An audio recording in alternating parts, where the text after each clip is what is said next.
Hello friends, welcome to episode 110 of Storyteller Conclave. This is a show all about helping you run the best tabletop role-playing game that you can. Whether you're a new storyteller or dungeon master learning the craft, or an experienced storyteller looking to take your game to the next level. I'm Sarah. And I'm Rob. How we doing, Rob? I'm okay. Yeah, mimosas, gourmet cookies. Yeah. I have to say, Mariah Carey's cookies are good. They were unexpected, but they are good. Definitely an unexpected thing. I mean, should we expect less from Mariah Carey? I don't know. I don't know either. But she does own Buca di Beppo, apparently, and that's where I got my cookies from. Yeah, right. So so for all of you who don't know, apparently, in our case, I was randomly looking at deliveries as options. I was like, what do I want to do for dinner tonight? Because I really don't feel like cooking. And then I came across a free delivery on DoorDash. And I was like, oh, well, I'll take a free delivery if they're going to give it to me. Sure. And it was Mariah Carey's cookies. And I was like, I did not expect to see those two things together in the same sentence, but here we are. But here we are, and they were not bad. Yeah. They were pretty tasty cookies. We had a flight of cookies, and they were pretty good. Yeah, highly recommend. Highly recommend. So, we have a conversational point today for this show that got deep because we had an idea of what the game and the system was about, and just like our usual, we start digging into it, and then still dug into it more, and then still dug into it more. And I kind of got excited about it. Yeah, okay, so the system spotlight today is with regards to Monte Cook's Numenara. Yes. Using the Cypher system. And yes. It was a game it's been around since, 2013? Yes. Yes. And it's always been one of those games that's been intriguing to me. Mm-hmm. And I've always kind of wanted to, look into it, and I'd heard some things about it, but never really, crossed paths with it too much. Right. Now, there was also, which is the around the same time, so in 2013, the Numenera core book and the player's guide got released. Mm-hmm. At the same time, a Kickstarter kicked off for a digital game, which was a follow-up to Planescape's Torment, which was very successful. Mm-hmm. Different. Everybody considered it a different game, but those who fell in love with it, truly hard fell in love with it, that was going to use the Numenera setting, which, again, had just come out. But people were very excited about it. Yeah. It took until 2017 to that game actually be released finally. And it releases Torment, Tides, and Numenera. And I'm going to flat out say, if you go to play that game, expect it to be different. Yeah. It is not your typical story that you would get out of a traditional RPG. Right. I was watching a little bit of gameplay of it. There's a Let's Player that I like to watch that was going through it, and it was a lot of just text reading. Mm-hmm. At least at the very beginning, it was. Yeah. And it was very visually stunning. I will say that much. Yeah. I saw quite a few things. I remember when it came out. Mm-hmm. I had to go back and look at and then that's when I realized that my first understanding of the game came from the Planescape Torment follow-up, because there were people that I knew who were playing it, and I was like, I wonder what this is. And then that was it. That was all I had. Right. But what's funny is in 2017, right after the game was released, that fall, they kickstarted Numenera 2, which is where we get the Discovery and Destiny core books that came out. And the player's guide. So that's the common stuff that's on that you'll find right now. There was a few. There was the Priests of Aeons that came after that. There was the Ninth World Guidebook. Some other compendiums that came out. They actually have 5 adventure books, and AEG has a deck game related to this. Okay. So when they released the Kickstarter, you could actually get cards that had ciphers on them and items on them. So it was kind of a card game in itself. I am definitely not going to be dissecting everything that happened in that Kickstarter. There's a lot. There was a lot that happened in that Kickstarter. One of those Kickstarters. Both the first one and the second one. Okay. But I think it also had to do with the time of when Kickstarters were kicking off, the struggles that early Kickstarters had, with just trying to figure out fulfillment and how things functioned. Oh, yeah, a lot like some of the BattleTech stuff ran into, where it was like, how do you handle add-ons and all that jazz? Yeah, I mean, there was a lot. I mean, people just didn't expect things to be as successful and then didn't quite follow through on all the thoughts before they hit the end of it. Yeah, I mean, there's a reason why people who on their third Kickstart, if their first one was successful and they did okay, that by the third they're freaking masters of it. Mm-hmm. And it's you learn a lot with kickstarting. Yeah. And Kickstarter has learned a lot, and that's why Baccarat is such a good product now to tack onto that. But we're going to step away from all of that and get back to this odd meat and potatoes game. This game, okay, I mean, get ready to get weird, folks, because there is a lot going on. There's a lot to unpack, and there's a lot of weirdness. So I'm going to start you guys off with a quote. You've probably heard it before if you have existed for any small amount of time in the geeks in the geek sphere.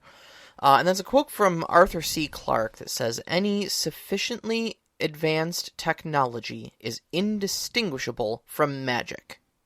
Yeah. Okay, and that basically means that if you waved a cell phone in front of a medieval peasant, they would think it's magic. And to them, you can explain the inner workings of a cell phone all you want, but honestly, it might as well just be magic. Yeah. Like, it's so far beyond their understanding that there's no difference at that point. And I'm going to start with this as a premise, and I'll come back to this a couple times, because, again, the game setting drives you into this, and that is, for those, and today is fitting, for those of you who love Marvel and are aware that as we're recording this, Loki's show is out on Disney.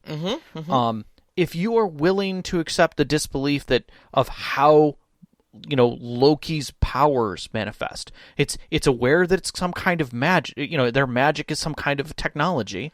Yeah. Yet he can have doubles of himself that are just like him, have all of his mannerisms, and yet are not him. Or he can be invisible, or he can do all these other things and move differently at a different speed than everyone. And he is a master of this magic, this manipulation craft, like his mother. It's technology, but nobody questions how it functions, really. Yeah. If you are willing to accept that, then you are prepared for Numenera. Yeah, pretty much all the Asgardians run on exactly this principle. So Numenara is set, are you ready? 1 billion years in the future on Earth. Yes. Okay. Now, over that time, civilizations have risen and fallen. Even the current inhabitants live at about a medieval level of technology. So, kind of at its core, we're still dealing with almost a D&D style game. Yeah. Okay, you're going to have lords and peasants. You have your adventurers. Sometimes a middle merchant class. Sometimes these lords will own slaves. They work the fields. They have little holds and stuff like that. Kingdoms exist, etc. Okay, so think of your typical D&D style of plot. But and this is where things start getting weird. In these last billion years, they call this the ninth world, because 8 other great societies have basically risen and or possibly arrived. Because we know that at least some of them were not human. Yeah. And then over many possibly millions of years, those societies rose, and they either fell or they left. We know that some of them had interdimensional travel. We know that some of them had space travel. Some of them could literally manipulate reality. Yeah, like it was Tinker Toys to them. And so, what you have is us living in the ninth world, which is basically a society that is currently on its rise. It's very early in its rise, hence the medieval bent of everything. Yep. But you're existing in a world that has a lot of history behind it, and a lot of great history behind it. From the standpoint of there are advanced tools, valuable means of communication and learning, transportation, defenses, weapons. But also, like, dangerous things. Genetically altered monstrosities, flesh-warping radiation, creatures transplanted from distant stars, clouds of out-of-control nanobots they call the Iron Wind. Yeah. That mutate everything around them. Not only that, but actual oddly behaving clouds themselves, like rain that falls at a specific timed event every day, without question. Yeah. Clouds will just form there, and rain will fall. For precisely 32 minutes. Correct. And then they will go away. And then they will disperse. Did you mention the mountains? I didn't mention the mountains. So, mountains that are abnormally huge and flawlessly in a perfect round around a center point that is, vast distance away from it across a great plain, and yet there is a huge, perfectly hewn channel cut into them to go to the center. Yeah. Just, terraformed that way. It's just there. And all these relics, all these lasting impressions of the past 8 civilizations are just here, and they're just facts of life for everybody in the Ninth World. Mm-hmm.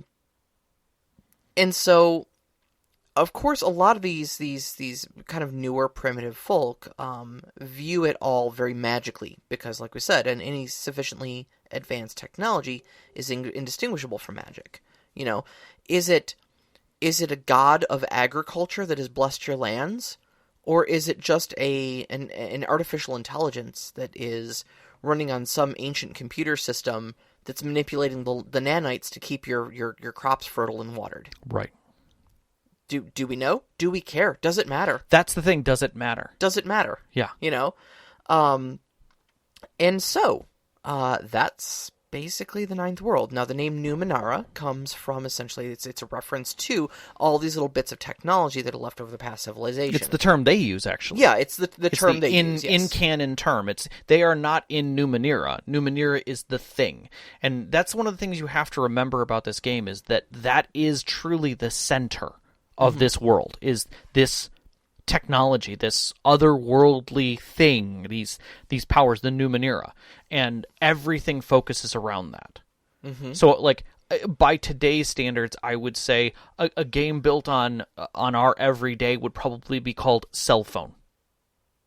Yeah, because everything centers around it. So think about it kind of in that framing. Mm-hmm, mm-hmm. When I was reading through it too, and especially like looking through the world section, yes, and seeing that there are so there's these vast plains here, and there's this little villages and these kingdoms that kind of crop up here, and right in the middle of them there is, floating 500 feet off the ground, this gigantic 2,000 foot tall obelisk that just sucks water up into it. Mm-hmm. That's it. We don't know what it does. We don't know where the water's going. A lot of people assume that it's maybe doing something atmospheric with it, like making rain out of it, but we don't know. Yeah. I mean, we presume, since it hasn't drank the world dry over the million years that it's been here, so that it's not putting it anywhere that isn't back into the earth, but... And that's how a lot of the world building details are. They're like, here's this weird, completely unexplainable thing. It exists. The book doesn't tell you what it is. The book doesn't tell you what it's doing. It might tell you what a couple of ideas the locals have about it, but that's about it. Yep. And it leaves all that mystery up to you as the storyteller and as the players to discover that stuff on its own. Because it's not important. Yeah. The what is the thing. The why it's there, not important. It reminded me a lot of, I remember hearing a story and watching some YouTube videos. There is a Minecraft server. It's a public Minecraft server that's been around since the very, very, very beginning. Mm-hmm. And I mean, we're several years, possibly as much as a decade into Minecraft's life. So you can imagine on a public server how many people have logged onto it, and how many people have changed that world, built their own things, terraformed their own altered things. Other people's things. Yeah, altered other people's things. And even, going out, tens of thousands of blocks from the center of the world, you still find oddities that are strewn about out there. So you'll be wandering through a forest seemingly untouched, and then you'll just come across this, hole in the ground that goes down to bedrock that's 5 chunks by 5 chunks, with a spire of diamond blocks in the middle of it and one bed perched up on top of it. Yeah. And you're left scratching your head going, what happened here? Who would build this? For what purpose do you build this big of a hole?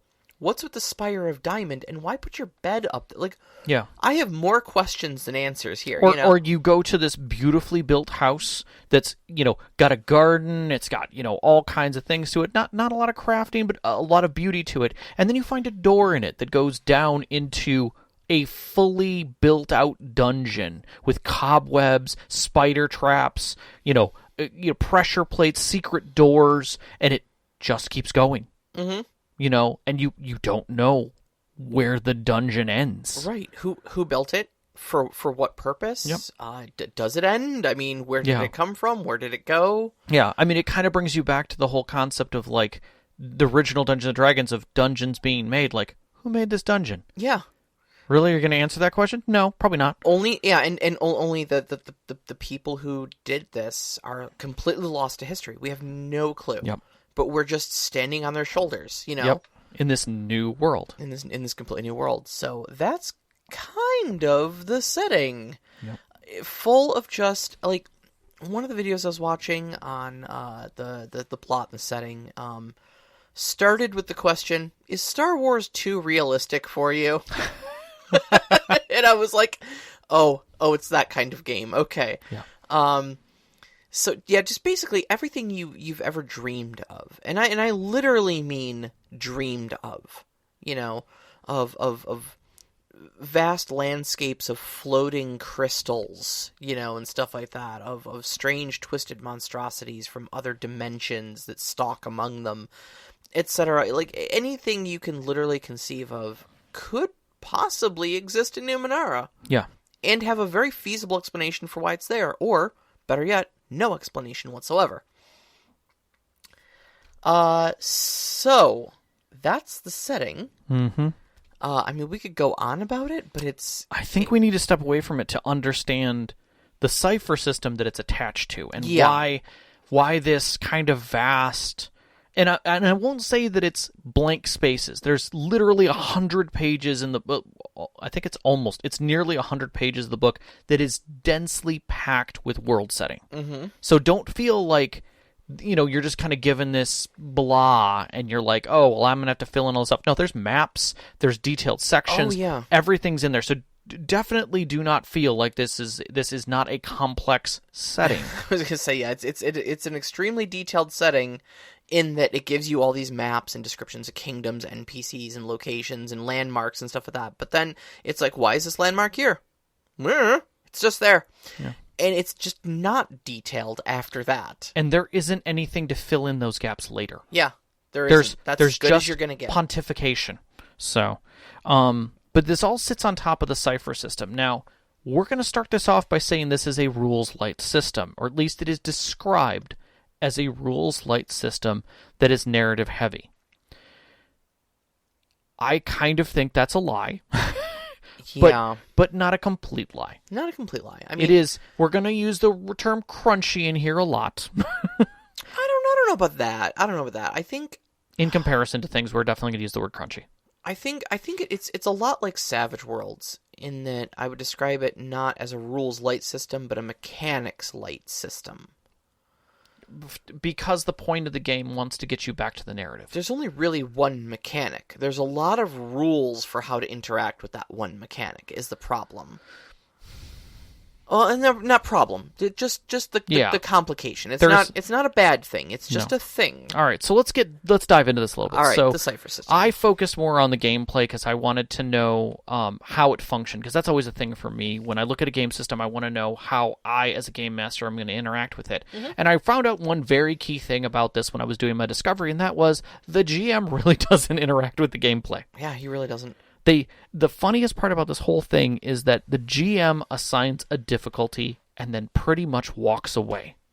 Yep. That's where you end in your challenges. The storyteller never touches dice. Correct. Period. Now, they can touch dice if they want to roll on a random table to have something randomly show up, or give a random cipher, or give something like that. Mm-hmm. There are tables for that, but realistically, you could just bloop it off a chart if you wanted to. Yeah. So when the way that a traditional roll works is that the GM assigns a difficulty that is a scale 1 through 10. Now, I will flat out say that the rules do state that the GM does not have to disclose the difficulty until the end. Mm-hmm. They can hide that. They can just say, I've assigned a difficulty. And then the player then... and they also choose how the approach must be. So, for instance, if, let's say you're trying to open a door, mm-hmm. right? And you're going to, put your shoulder into it, right? So you say, there's a doorway blocking you. Okay, I'm going to try and take it down. Okie dokie. So this is going to be one of your abilities, which is might. Mm-hmm. Okay, so what's going to happen then is they're going to set a difficulty, and they may list that difficulty off. And then it's up to the players to say how they are then going to use their abilities to defeat or bring down that difficulty number. So they might start by saying, hey, I am a brute of a character, so I have some athletic skills that put me to that. In fact, I was a heavyweight boxer in a arena, so I'm actually specialized in punching things. Okay, all right, well that'll definitely give you some stuff on that. So each one of these things reduce the difficulty, so they can tell you how much it's reduced by. Mm-hmm. They then make a d20 roll, and the way that the target number is determined is it is 3 times the difficulty. Right, so that is left over. We said that this is on a scale of 1 to 10. Correct. Meaning that if you multiply that by 3, you can have potentially a difficulty of 30. Correct. Which, of course, is impossible. Anything 7 or higher is impossible. But if the GM starts off by saying the door is a steel door, so it's going to be kind of challenging to get through that door, mm-hmm. and the lock is pretty decent, so it's probably going to hold it pretty well. So I'm going to start off by saying that the door, even though it's aged, probably is going to have a difficulty of a 4. Mm-hmm. So right now, in theory, we times that by 3, and we get our what the rating would be. Now, keep in mind, we're not going to do the times 3 yet, because the players have the chance to reduce that. Right. So the player takes that base number, that base 4, and says, okay, well, I'm strong, so I'm going to reduce that by 1, so it goes down to a 3. Down to a 3, yeah. I'm specialized, so that takes it down by another, because you can only specialize, drop it by, so that takes it down to a 2. So then it's a matter of, do you want to throw some other things at it? For instance, you might be able to throw effort to it, which is another thing you can do by using your pools, which could reduce it by more. And they could actually reduce it down to 0. Mm-hmm. Okay? Now, here's the thing, is that players can reduce it down to 0, at which point there is no roll. They just do the thing that they want to do. You don't have to roll. Correct. But you may want to. Because things can happen on a roll. On a 17 or up, you start getting added effects. Correct. If you 17 to 20. If you played Savage Worlds or 7th Sea or something like that, it would be the equivalent of maybe like getting a raise on your check. Right. So, and some things are just binary. Some things are just pass or fail. Correct. And so there's no real call for getting a nat 20'd it. Like, congratulations, the door's now open. Like, okay. Right, but you still, as a storyteller, at that point the player might say, I break down the door and slide in on top of it. Well, yeah, I mean, if you're trying to do other things, but like if you're just trying to open a door, right? That's one thing. But like if you're trying to bash down the door and get to the guy on the other side of it, yeah, absolutely. Right. There's really good reason for that then. So that kind of alludes to the fact that you have these pools, and really your stats are based on 3 things: your pool for intellect, speed, and might. You know what this reminds me a lot of? What's that? Warrior, Rogue, and Mage. Very much so. Because not only are those your 3 pools, might, speed, and intellect, but those are also basically the quote-unquote 3 character classes. Mm-hmm. Your Glaive, which is your warriors. Correct. Your Nano, which is yours Mage. Yes. And your Jack, which is your short for Jack of all trades. Correct.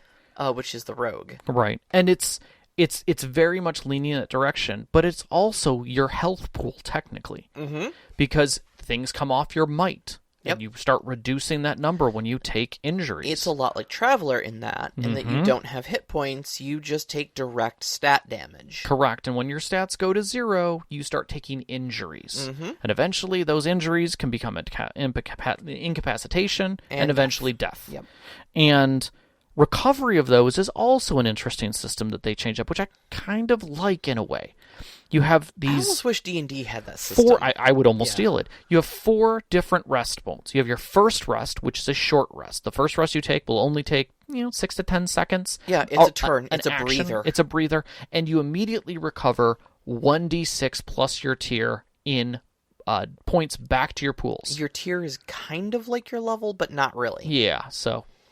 You then have your second rest, which is a 10-minute rest. It is a longer rest, and you can't just take another 6-second to 10-second rest. It is a formal rest. Again, you get the same thing back, 1d6 plus your tier. That happens at all of these. Your third rest is an hour-long rest, taking even longer. And then finally, your fourth rest is a 10-hour rest required. Yes. So, and they stack in that order so that you basically close out the day. So the idea is that you can take a short rest, and then a longer rest, and then a really long rest, and then finally a thing.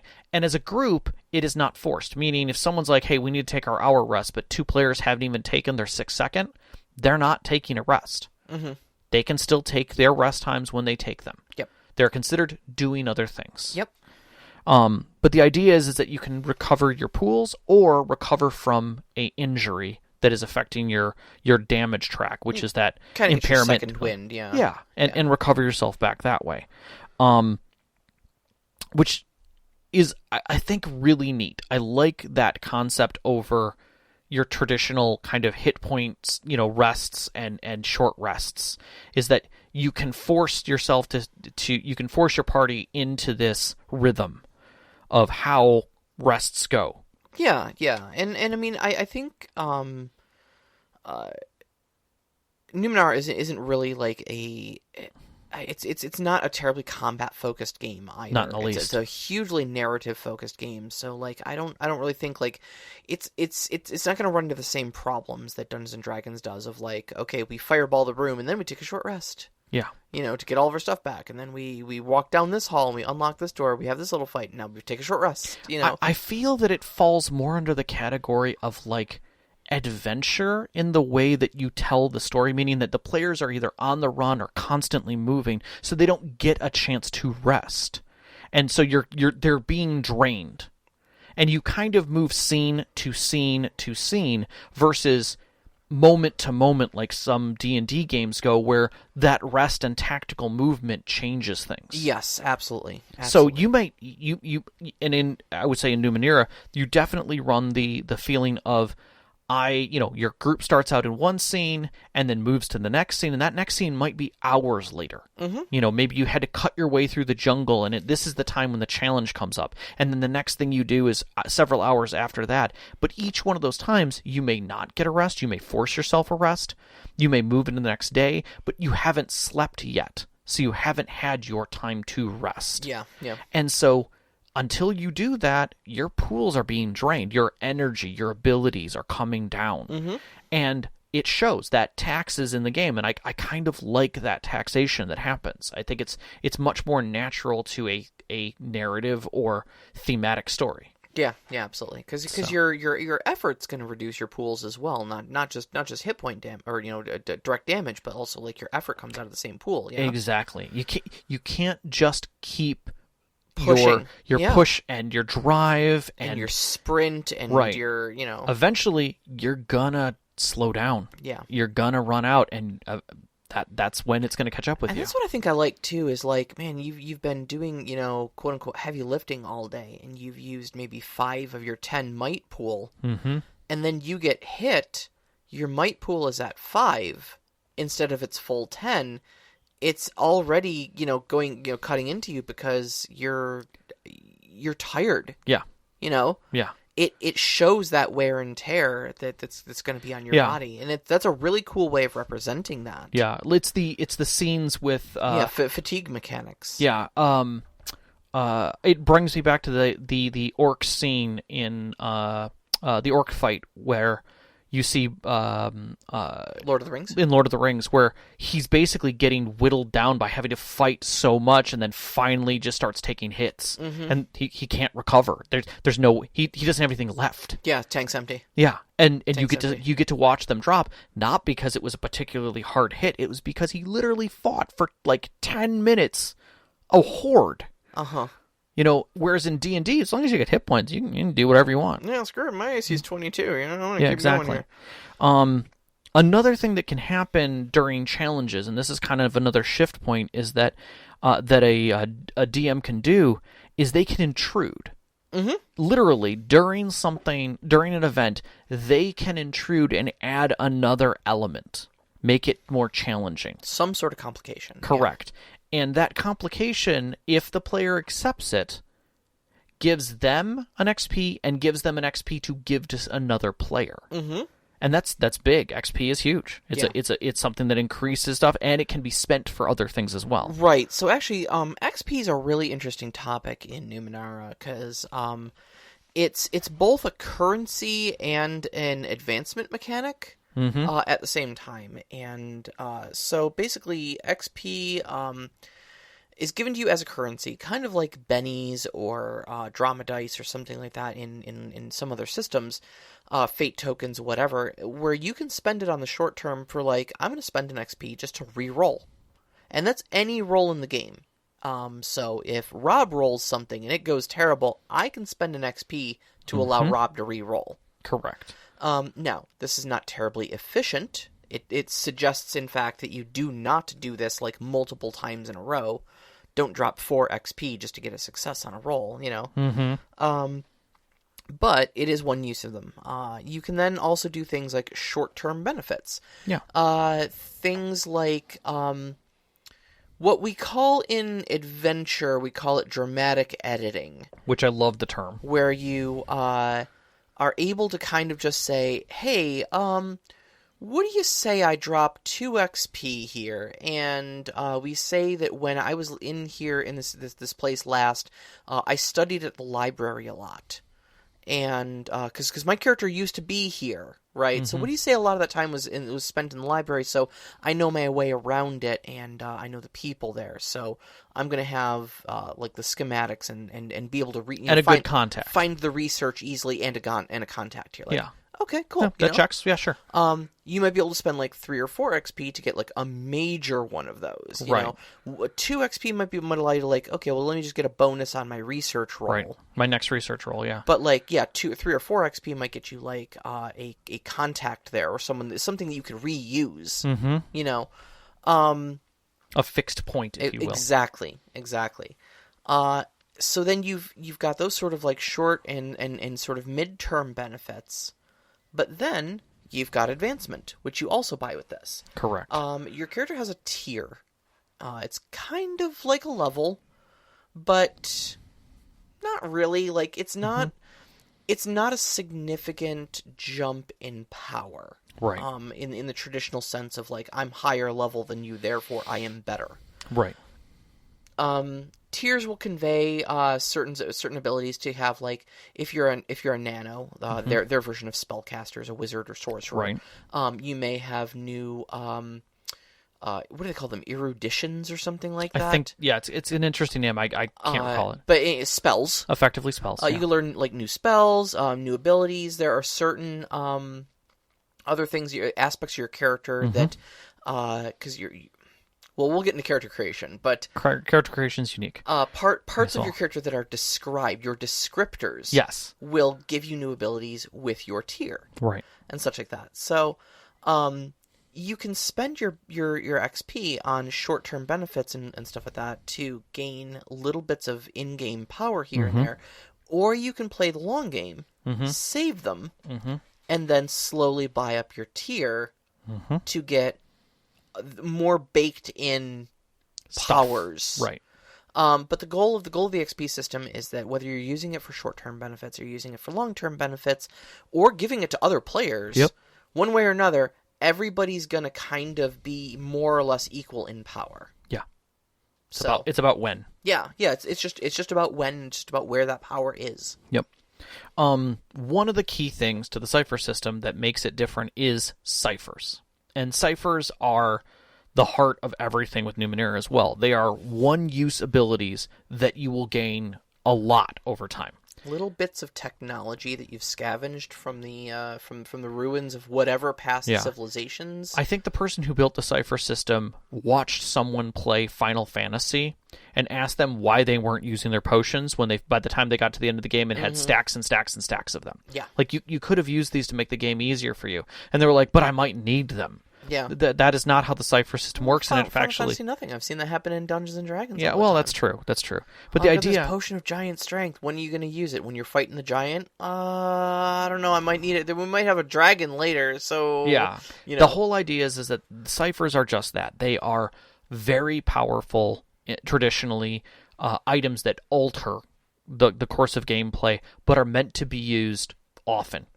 So you may get a small trinket that gives you a personal shield for one shot. Like it just generates a shield in front of you, protecting you from, fire or whatever. You activate it for the rest of the scene, you're +1 armor. That's right. And it stacks with all your regular armor. Yep, and it's just there and then it goes away. But the idea is that you're not collecting them. You're using them. And in fact, there are game mechanics built in that says if you have too many of them, they start interacting with each other in a negative way. Yeah. Some will just disappear.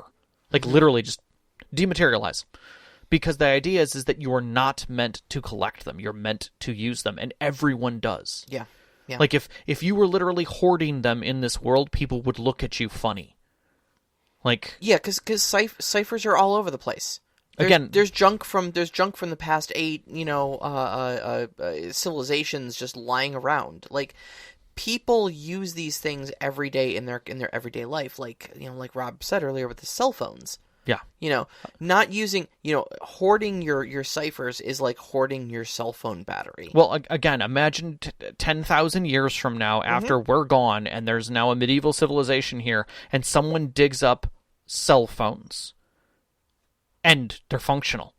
So they produce light, they have information on them sometimes. Oh God, they have Twitter. They it may or may not function with whatever internet is still there, but the point is that you're not going to sit with a box of them packed in your backpack, as one-use things. People are going to look at you funny like, dude, they're everywhere. Why aren't you just using them? Right. Like you're going to get another one tomorrow, kind of a thing.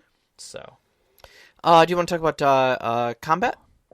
I kind of want to save that because really the key point within that again is that the DM doesn't roll. Right. Well, I think that the thing that I like the most about it is that you don't have like giant stat blocks for monsters. No, it's very simple. Monsters essentially have a level, and that's it. That's your base target number. That's their difficulty. If they attack you, that's the target number you need to dodge or defend against their attack. Yep. If you hit them, that's the target number for hitting them.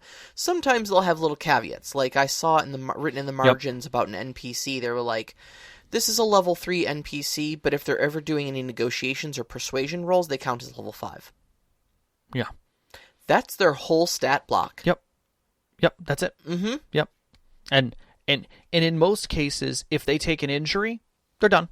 It also counts as their hit point pool. Correct. So so if they're a level 3, they take 3, they're done. Yeah, that's it.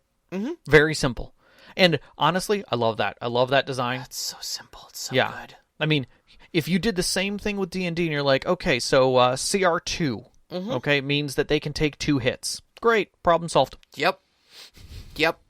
Easy. Super fast gameplay, man. I love it. But I want to get to the character creation. Yeah, I think it's important. I do too. This show may go a little long because we want to talk about this. And I think we're on a good click. Okay. All right. So I think the special thing about this system and Numenera is this. And that is that the way you create your character is by fill in the blank. Yeah. Every character is, I am a blank who blanks. That's it. That's as simple as it gets. Yep. There are a lot of things that go into those, and it's very important. So, for instance, I am a blank. Your first word is an adjective. This is your descriptor. No, it's not to be clear, yes, these words mean something. Correct. This is They not all just an carry adjective you're weight. pulling off the top of your head. There's a list you pick from, and they all have a mechanical effect. But they also help define your character. But they do. I just wanted it clarified that you can't just be like, my character's a goofy Cypher. Goofy's not on the list. No, but comedic is. But I'm saying is there is a list you need to pick off of, and that word matters as more than just a descriptor of what your character is personality-wise, but it actually has a mechanical benefit. Yeah, and the thing is that, and I will say this, more than likely, the word that you're thinking of that goes in there to help describe your character and define it, if you've got something, is probably out there. There are a lot. Yeah, and you if you can't find it in the main book, there's probably something in like the player's guide or something like that. And they've collected the list. Believe me, there are links to it. The descriptor list is amazing. Yeah. So so let's say you start, I am a charming. So your second word then is your noun. This is your type. And there are a set number of types. There are a decent number. I think if you include everything, I want to say there were 10. With the extras. Yeah, with the extras. In the main book, which is just what I was reading, there's only the 3. There's the 3. There's the glaive, the nano, and the jack. Correct. You can then also get a glint, which is kind of the smooth talker, charmer, seeker is another one, and that's like a ranger or a scout. So there are some more specialized ones as you move on from there. But again, the 3 main are off the main book. So you've got your I am a charming Jack. So I now have abilities that are tied to that as well. Yeah. Who, and this is the final one, the verb. This is filled in by your focus. Oh, and this is where things get weird. Correct. So this is where the words that get thrown in this are your talents and such like that. For instance, I am a charming Jack who is a weapons master, or a defense master, or rides the lightning. I am a daring glaive who bears a halo of flame. That's a thing. Is literally a thing you can do. Yep. I am a graceful nano who murders. Yeah. That's a thing. Yep. That's a thing. And all of these help create your character, literally flush out all the rest of the details. So that when you're actually crafting a character, there's very little you have to do choice-wise once you have your description of who you are. And there's some beautiful character generators out there that help you with this. Yeah, I think it was the character generator earlier in the Discord. One of our listeners, Overwatch, posted one of the character creators, and I think I created a base level character in 15 seconds. Yeah. Because it's literally you just pick off the list. I am a blank blank who blanks. Yeah. That's your character. Yep. All of those things have mechanical things, and then it was like, okay, you can now distribute 6 points amongst your pools. Yeah. Your job, your class, your type, whatever it is, gives you your base pools. Yep. Your descriptor gives you like some extra points to distribute or whatever, and then your focus gives you some extra added abilities on top of that. Yeah, it's pretty impressive. So I've always liked builders that help you, and I think this is the greatest culmination of that help bring down the challenge of what the world is, and how hard it is to try and how hard it is to build a character when there's so many options. You can literally think up someone visually in your mind, come up with a simple description for it, and let the game fill in the gaps for you. Yeah. So that you can get right to gameplay. Yeah, absolutely. And I think, like, especially like in like Dungeons and Dragons, you notice there's a lot of cookie cutter builds that end up happening for things where, like, if you're playing a Hexblade Warlock, there's only so many ways you can do that, you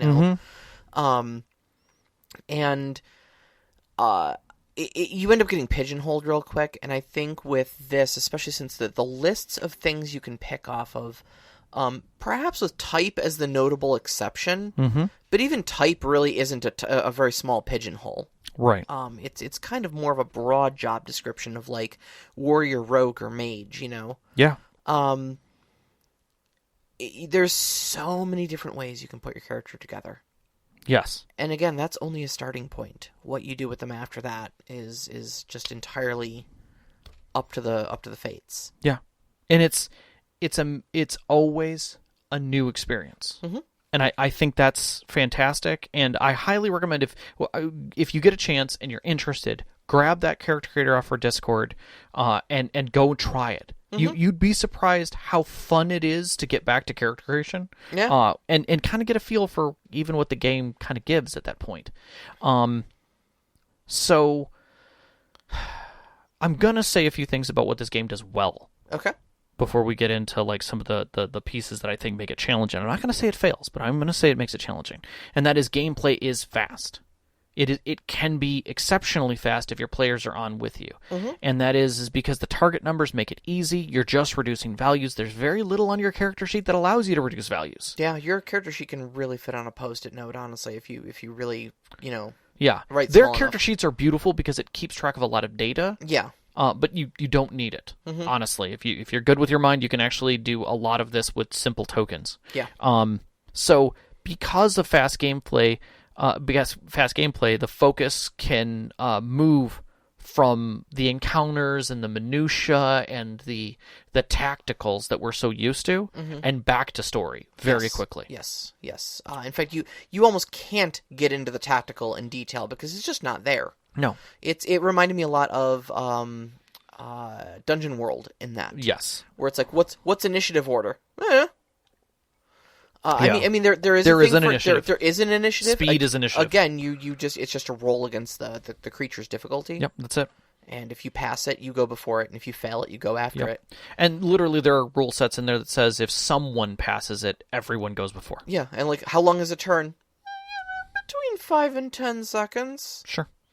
There's usually about 10 of them in a minute. Yep, sounds about right. You know.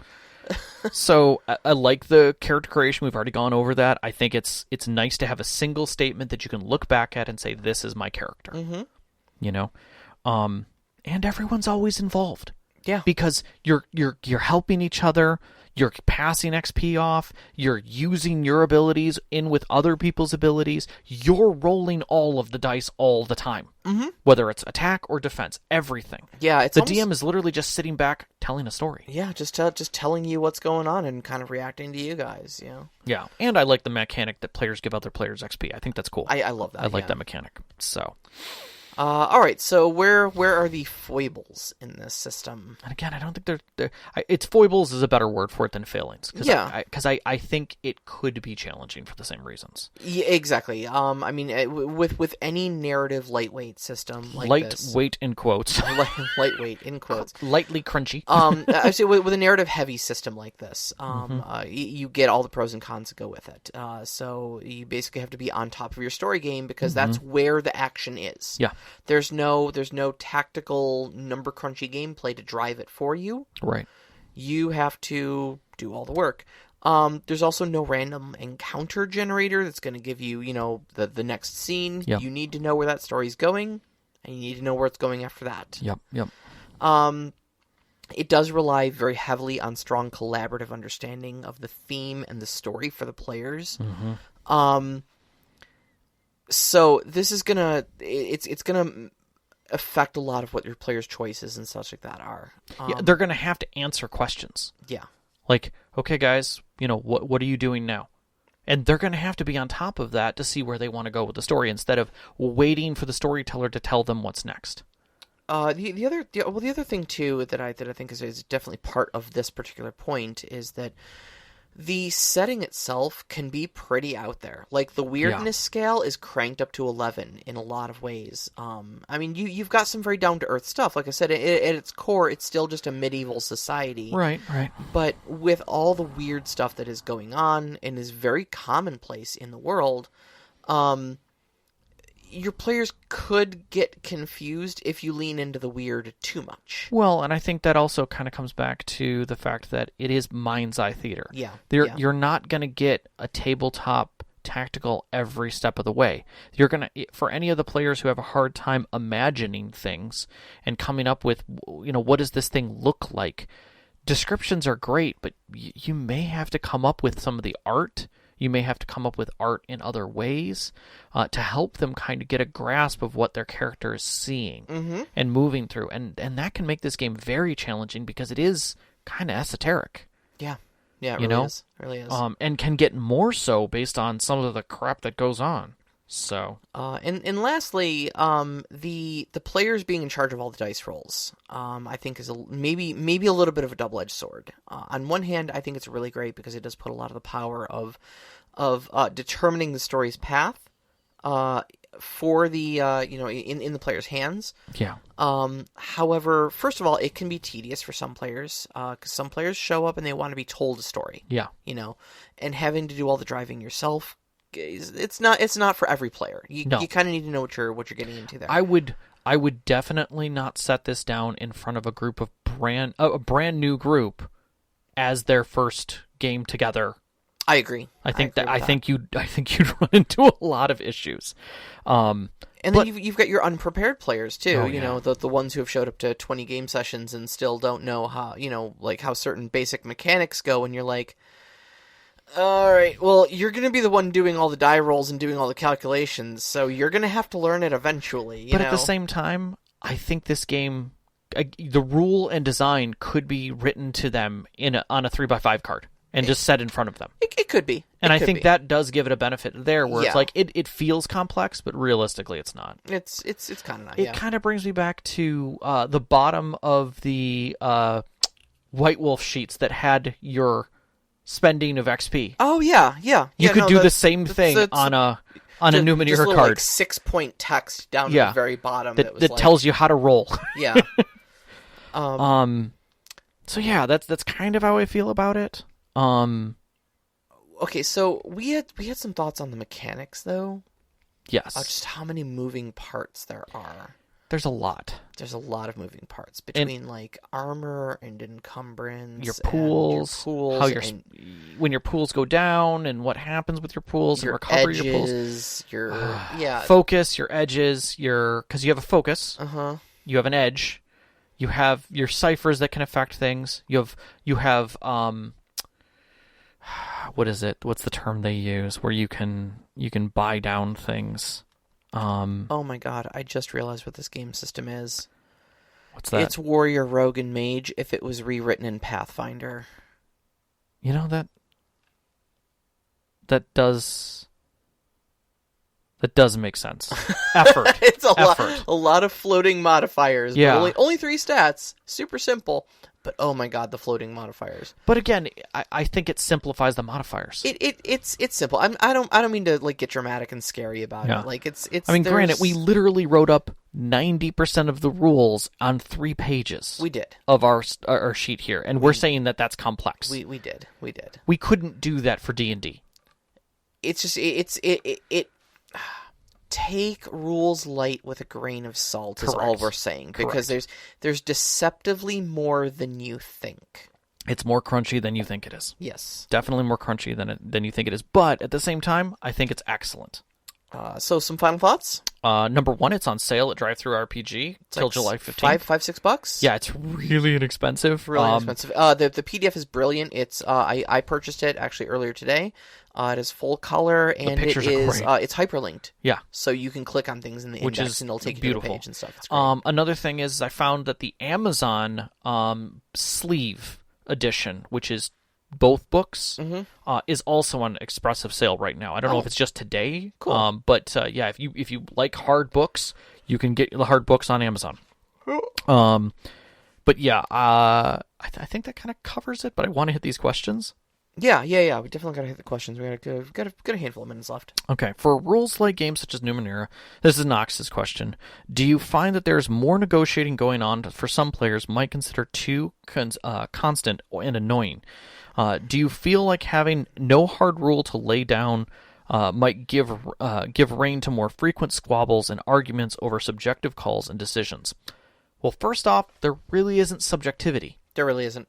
Because you only got so far to go with your character sheet, and because your character sheet is defined based upon those first 3 statements, they give you what your abilities are, that's all you've got. It's not like a rules light system where it's a matter of a term. Like, your approach is to go for it all. And that's the term you're using. So, am I going for it all? Then I get these benefits. Well, I'm always going for it all. Yeah, and, your bonuses are a lot more cut and dry. It's like, do you have the athletics skill trained? Yes, I do. Well, then, if this is an athletic activity, right, you reduce your ability by 1. Right. Period. Right. Like, that's not really a negotiable thing, No. I'm gonna haggle with the merchant. Cool. Do you have the persuasion ability? Yes, I do. Cool. And it's 1 lower. I don't even think it's that. I think it's more along the lines of, I look at my character sheet and I'm like, well, I have persuasion, so I'm going to use persuasion, and the DM just going, okay.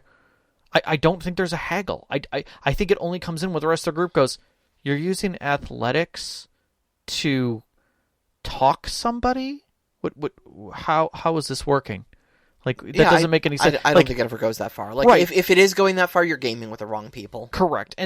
But at the same time, like, I think anybody who's trying to Mary Sue the situation in this will have a challenging time to do it. Yeah. Things are a lot more cut and dry than you think. Right. It's not esoteric like Fate is. No. Or some of the other games where you would think that steps into the realm. I don't think gaming the rules are nearly as easy when it is this simple. Mm-hmm. Yeah. So you've either got skills or you don't that apply. Then you can spend some effort. Right. And then you might have like an extra Cypher or something like that right. that might further reduce it by 1 more, but like, you ready? That's about it. And the other thing that I always put on top of it is the DM can hold back. If you really think your group is getting to that point, you can hold back the difficulty number. And they're like, okay, well, I've reduced the difficulty by 5. Okay, make a roll. So it's over 0? Yep.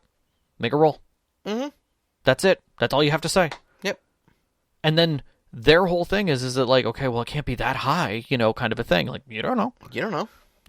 That's the whole part about it. It's the oddity of the game. So you always still have control as a storyteller to basically tweak the difficulty. Also, you can just look at them and say, you want some XP? Because I'm going to intrude. And they might be like, no, not today. Mm-hmm. But they're only going to say that so often because they want that tasty XP. Of course they do. So... All right, Overwatch asks, Numenara, at least when I looked at it, had a simple and interesting I am a blank who blanks character creation system. Well, it's still there. Congratulations. Yes. How do you feel about shallow but streamlined creation systems like this? I would feel a lot worse about it if it didn't have so damn many different variations you could throw in together to customize an amazing character. It is really cool. I think if you... I think much to the problem that things like Rifts has, where literally if you include all the books, it gets challenging as the storyteller just to try and help people create their characters and figure out what all those powers do. Yeah, you get analysis paralysis. You get too many options. So just bring it down to a level that is understandable. Like, just use the core book. Yeah. Or say you can basically say, no, I'm not going to accept that term. I don't want you being the person who can reorganize their internals. Yeah.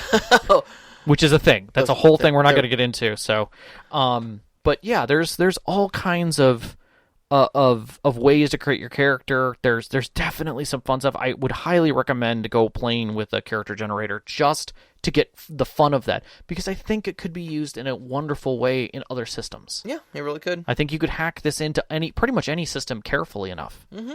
So, next week's topic. We're going to get into narrative versus tactical storytelling and the unique... 2 words that we use all the time that we feel we need to kind of delve into. Probably should define them. Do a little deep dive into what we're talking about between tactical and narrative style and such. Yeah, like that, and we'll kind of describe the systems that lean into those, because I think they're ends of a spectrum. Mm-hmm. And where these things... I think this game kind of definitely sits more toward the 70 to 80% range on the narrative side. God, I would even put it farther than that. I don't know. There are some very narrative heavy games that basically have almost no rules. So I would say it's going to be an interesting show. Yeah. So, well, we're going to talk about a lot of different game systems then and give you guys some examples. Yeah. And we hope that you'll join us and continue listening. Please join us. So until that time, you can find us on Twitter at @ST_Conclave, on Instagram at @ST_Conclave. Listen to us live every Wednesday night at 7 p.m. Eastern Time on mixlr.com/storyteller-conclave. And join us up on our Discord. You can find the link to our Discord on Twitter, as well as our website, storytellerconclave.com. We'd love to hear from you. Drop some questions on there. Join the conversation. We'd also like to thank our Patreon members, especially Knox in the Box, Sam, the Arcane Asylum, Sparkle Motion, Veteran, and Hulavu. We really appreciate you and the rest of our patrons and how you help us at week in and week out. Or I should say month in and month out, and keeping this show going week in and week out. Our pre-show music is by Arcane Anthems. You can find that at patreon.com/arcaneanthems. Our intro music, Beyond the Warriors, is by Geefrog. You can find that at geefrog.bandcamp.com or on Google Music. And our outro music is Only Our Footprints in the Sand by Midair Machine. You can find that at freemusicarchive.org. And a big shout out, as always, to our families, Vicky and Sean. Thanks so much for loving us and supporting us. Yes, all of our friends who've sat with us at our tables over the years to give us these great stories to share with you. And you, every single one of our listeners. We love you so much. Love you all. Good night. Good night.